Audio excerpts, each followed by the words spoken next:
Welcome back, people, to another Film Friday. On our last show, we covered the third film in the ongoing Rocky saga with Rocky III. I addressed how there was a change in style going from a very serious film to a much larger-than-life style that we got with Rocky III. However, let's turn up that dial as we look into the most insane installment in the Rocky franchise. A film with evil Russians, a robot, and 70% made up of movie montages. Yes, this is Rocky IV. Well, first off the bat, we see that Bill Conti's classic Rocky theme is missing from this introduction, replaced with Eye of the Tiger, which, yeah, works fine here. But it's bizarre not seeing the words Rocky IV scroll by. I mean, it's still good and all, and it's great they keep the flashback, reminding us of the last installment. Rocky victorious over Clubber Lang, and having a secret third bout with Apollo Creed, to which who won? Well, that wouldn't be answered for over 30 years, and I still debate the answer, but maybe that's just me. Rocky arrives home to celebrate that human pig's birthday, yes, Paulie, who awaits the sports car he's been wanting for his birthday. However, Rocky and Adrian, well, they have other ideas for the perfect gift for Paulie. And yeah, this is it, people. The moment the series jumped the shark and went full nuts and took a sidestep into Looney Bin. Now don't get me wrong, the idea of a robot servant, yeah, it's kinda cool. But let's remember where Rocky came from. He came up from the slums and fought for chump change. Now he owns an artificial intelligence robot. The mind just boggles. Why was this included into the story? But I digress. Rocky and Adrian seem to be living the dream life, happy and still madly in love, as if nothing could change. Then enters Ivan Drago, the superhuman amateur fighter from the Soviet Union. Dolph Lundgren, also known for his roles as He-Man and his small roles in the Expendable films, plays the silent, menacing role of Drago.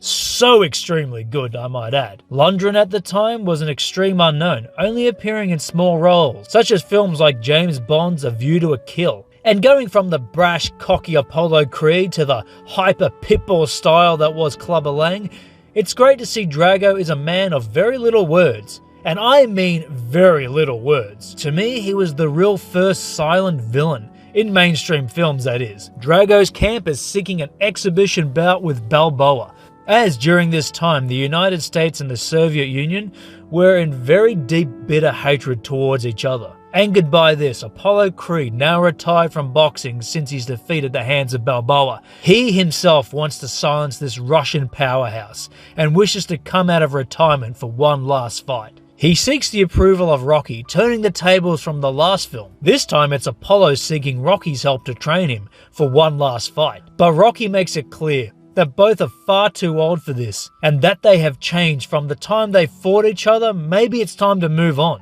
Apollo, furious, tells Rocky, us being warriors, and if warriors don't have a war to fight, then the warrior might as well be dead. It is odd watching this film now, because we can see, at this stage of his life, Apollo Creed is having personal issues. And well, this is clearly during the period of time where he has an affair, which would lead to the birth of Adonis Creed.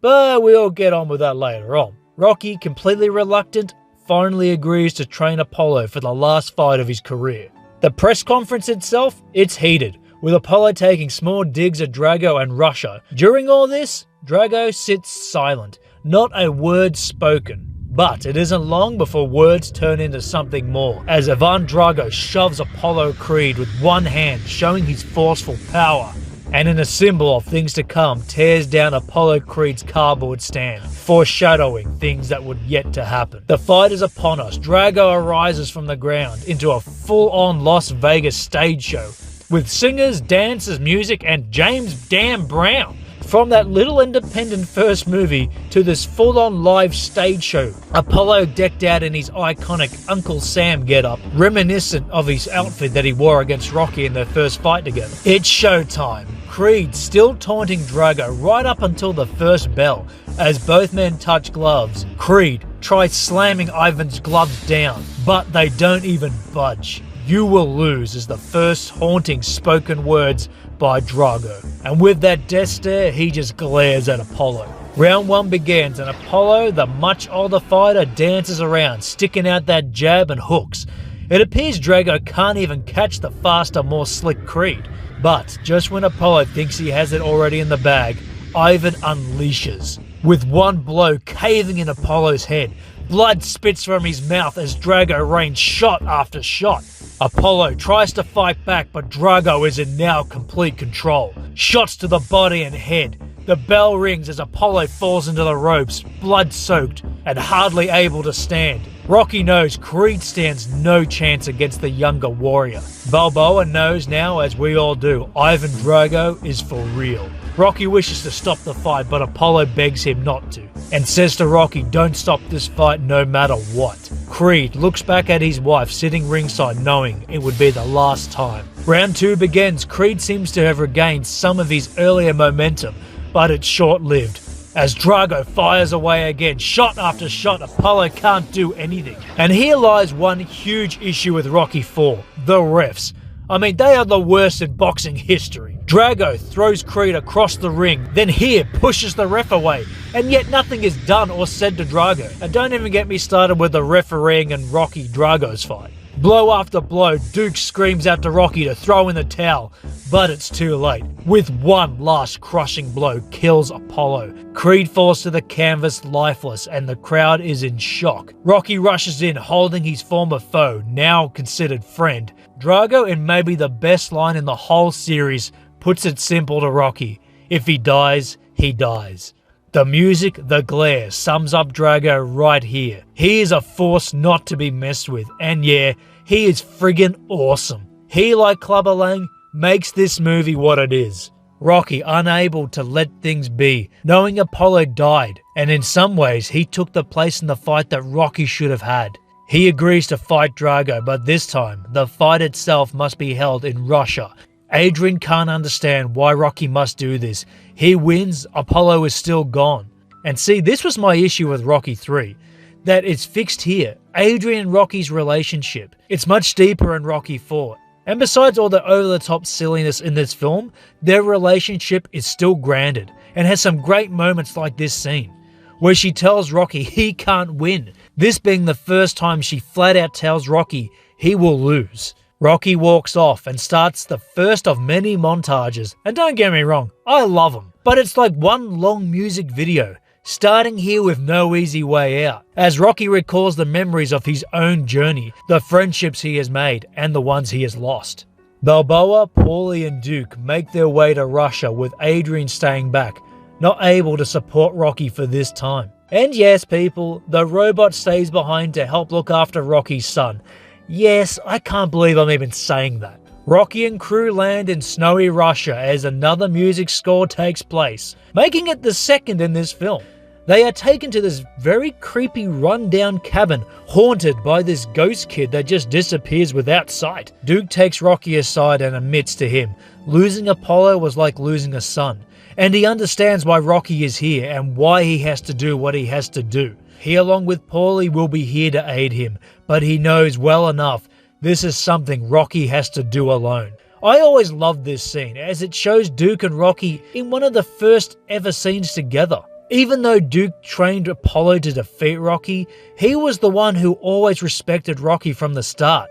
He always knew that Rocky was this dangerous opponent, and always gave him his respect. Rocky's training begins in the snowy mountain landscape of Russia. This scene is just stunning, with newly scored music by Vince DiCola replacing the amazing Bill Conti, and normally I would be against changing what works so well. But somehow, Rocky out of his normal habitat, it fits to use a different style of music. And yeah, as much as I love Bill Conti's score, the music in Rocky IV is just as badass. I gotta love it. Rocky trains under the watchful eye of the Russian spies, keeping a close watch on Rocky. And who knows, maybe they thought Rocky was gonna run back to America, avoiding the fight with Drago or something. I never saw the point of them spying on him. I mean, what's they gonna find out, that Rocky was a heavyweight champion of the world? Kinda pointless if you ask me. Now to this scene, and as a kid, I have to laugh, as I always thought Rocky went for a very, very long run, because he returns back to the hut with a big beard, but still wearing the same training gear as before. And hey, I was young, but after all, Rocky owns a robot now, so who's to say the movie couldn't get that silly? Upon Rocky's return, Adrian is there awaiting him, telling him she's with him no matter what. Echoing back to Rocky 2 when Rocky told Adrian that she will never be able to get rid of him. Both embrace and Rocky asks Adrian who's looking after their son. Okay, no, he doesn't do that. But guess who is looking after their son? Yep, you're right, that damn robot. And now it's never made clear. Was there a nanny looking after their son? We know both don't have family members, so yeah, screw it, it's the robot. That's the nanny now. On to the best montage of the film, Hearts on Fire. And yeah, for the first time we don't get to hear the iconic Training Gonna Fly Now theme, but we do have this awesome 80s rock song that just fires you up just as much. Many claim this is their favourite training scene in the whole Rocky franchise, due to the fact it shows man versus machine. Rocky training old school. As for Drago, it's cutting-edge technology. Oh, and to add on to how bad Drago is, yeah, he's a drug cheat. So let's put this into perspective. Rocky is older, shorter, weaker, and is fighting in Drago's backyard. But the one thing untested on Drago is the one quality we all know Rocky has more than anyone else: heart. Don't believe me? Well, forget running up that puny steps in Philadelphia. Rocky runs up a damn mountain this time. Yeah, to all those people who run those Rocky steps each day in Philadelphia, here's a new challenge for you. Go run up the Rocky Mountain. I'm game, stupid, but game. The fight is upon us and Drago's crowd is all for their champion. As Rocky makes his way into the ring, we finally see a softer side of Paulie, as he admits if he could be anyone else, he would be Rocky. Followed by now, bust this guy's teeth out. Balboa booed all the way into the ring as Rocky's son watches at home. And yes, now the robot is Santa. Okay, just deal with it. I mean, at this time, we're lucky the opponent isn't the robot. Now you think Apollo can make an entrance? Drago says to the world, well, check me out. Lights dim, music blares, and smoke engulfs the stadium. I love this scene. I wanted this entrance to my wedding, to have like my groomsmen carrying those smoke torches, but alas, it never happened. Both fighters stand toe to toe as Drago says another legendary line, I must break you, slamming Rocky's gloves down, and for the first time we all say to ourselves, shit, Rocky's in trouble here. Round 1 and it's an onslaught. Drago batters Rocky all over the place. Using his reach, Balboa can't get close enough to do any damage. It's just a slaughter as Rocky is battered and bruised after just one round. He isn't just fighting a superhuman, but he's fighting a whole nation this time around. Round 2 and it's much the same. Rocky taking blow after blow, unable to do anything at this stage. We as an audience are screaming at the TV at Rocky, telling him to hit this damn guy. Rocky takes lefts and rights. The crowd knows it isn't long before Rocky is done. Then the single greatest punch in the history of film is landed. He's cut! He is cut! Rocky lands one single blow, slicing Ivan Drago's eye open badly. This look upon Drago sums it up, saying, holy crap, what was that?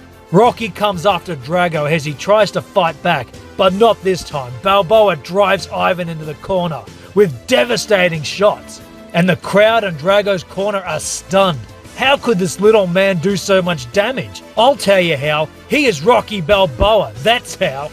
Duke reminds Rocky of this, telling him, you see, he isn't a machine, he's a man. Fans claim this is the best fight, and you know what? I can't argue. It's bloody amazing. The music, it fits so perfectly. With each beat, the punch landing, it's edge of your seat viewing. The fight work between Stallone and Dolph Lundgren, it is top notch. And yes, if anything, it is the best in the whole series.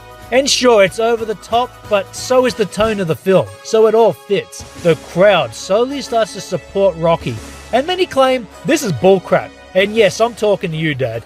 But let me just say this, not all the crowd are Russian fans. And let's be clear here, Rocky is the heavyweight champion of the world. So I'm sure that there would be some fans that travel to watch this fight. So yeah, silly as it is, I would have switched sides easily. I mean, it's Rocky Balboa after all. The last round, both men drained. Drago with the upper hand comes out trying to finish Balboa. Rocky standing there. Adrian asks him, what are you doing?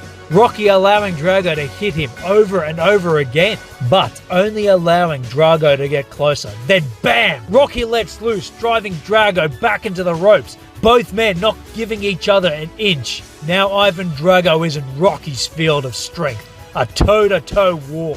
Even Duke screams out, what is he doing? With Paulie knowing Rocky best says, he's winning. Rocky lifts Drago off the canvas with brutal body shots. Fading away, Rocky slowly blasts Drago with shot after shot. Then with one last crushing blow, sends Drago to the canvas for the count. Unable to get back up, Rocky is raised in victory. This, like Rocky 3, was said to be the final time we would see Rocky.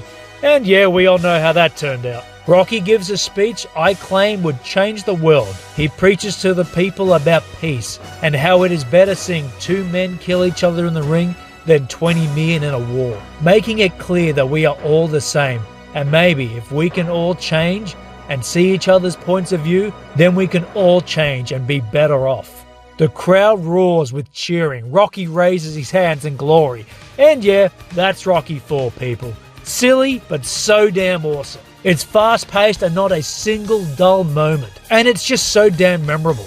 Classic scenes, classic characters, and yes, classic lines. It gave a starting career to Dolph Lundgren and had a decent political message behind it about peace. It also had 2 men belt the living crap out of each other, and I love it. Overall, it's a solid 7 out of 10, but for pure entertainment value, hell, it's 11.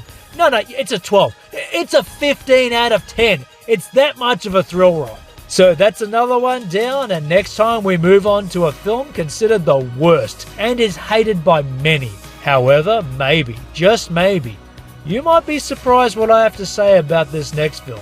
So thank you for watching this video, people. Be sure to give us a like and maybe subscribe if you like this content, and be sure to share this video to any other fans you thought might get a kick out of this. And join us next time for Rocky 5. This has been Wayne, and you have been watching Film Friday, only on the OBN Network.